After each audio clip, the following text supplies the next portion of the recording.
Hello বন্ধুরা, আজকে আমি পায়েস করছি, তো তোমাদের সাথে ভিডিওটা শেয়ার করলাম।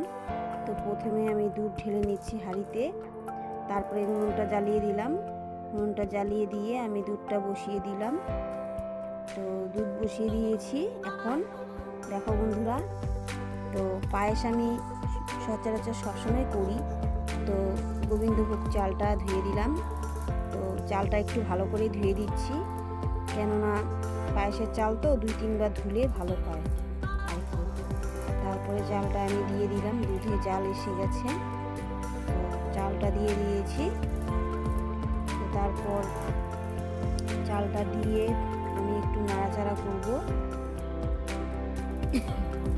প্রায় 3 কেজি দুধ, 3 কেজি দুধের মিষ্টান্ন করছি, সাদা মিষ্টান্ন।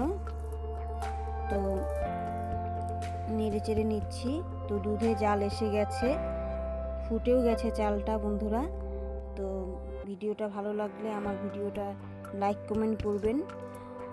আর দেখো বন্ধুরা, পায়েসটা হয়েও গিয়েছে। তো ভিডিওটা ভালো লাগলে অবশ্যই দেখবেন সবাই। আশা করি আমার ভিডিওটা সবাই দেখবেন।